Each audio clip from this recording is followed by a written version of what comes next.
ایک بزرگ شخص تھا جس نے اپنی پوری زندگی میں کبھی بھی کسی غیر عورت کی طرف آنکھ اٹھا کر نہ دیکھا تھا۔ ایک بار کچھ یوں ہوا کہ وہ شخص بہت زیادہ تنگ دست ہو گیا۔ نوبت یہاں تک آ پہنچی کہ گھر میں فاقے شروع ہو گئے۔ اس شخص کی ایک جوان بیٹی بھی تھی۔ جب فاقے انتہا سے بڑھ گئے تو وہ لڑکی اپنے چھوٹے بہن بھائیوں کی حالت دیکھ کر غلط قدم اٹھانے پر مجبور ہو گئی۔ دل میں ارادہ کر کے گھر سے نکلی کہ اپنا جسم بیچ کر کچھ گھر کا سامان کروں گی۔ وہ گھر سے نکل کر پوچھتے پوچھتے ایسے علاقے میں جا پہنچی جہاں پر جسم فروشی کی جاتی تھی۔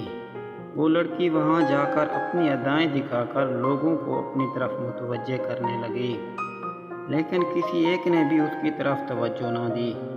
توجہ تو دور کی بات، کسی ایک نے بھی اس کی طرف آنکھ اٹھا کر نہ دیکھا۔ سارا دن لوگ آتے رہے لیکن کسی نے بھی اس کی طرف آنکھ اٹھا کر نہ دیکھا۔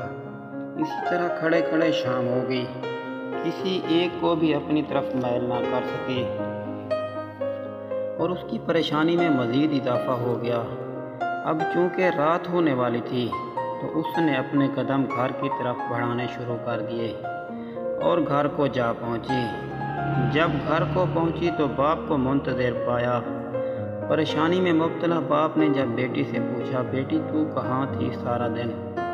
پہلے تو بیٹی نے اپنے باپ سے معافی مانگی اور رو رو کر سارا حال سنایا اور کہا، مجھ سے اپنے چھوٹے بہن بھائیوں کی حالت دیکھی نہیں گئی، اس لیے میں مجبور ہو کر گناہ کرنے نکل پڑی۔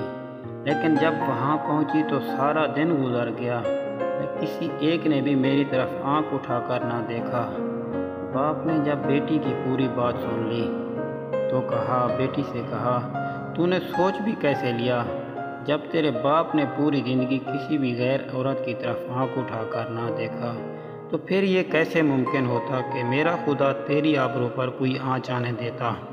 اس لیے کہتے ہیں، عورت کی چادر پر اپنی بری نظر مت ڈالو، کیونکہ نظر ایک ایسی شہوت کا بیج ہوتی ہے جس سے اگر آج تم بچ جاؤ گے تو کل کو تمہاری اولاد بھی اس سے محفوظ رہے گی۔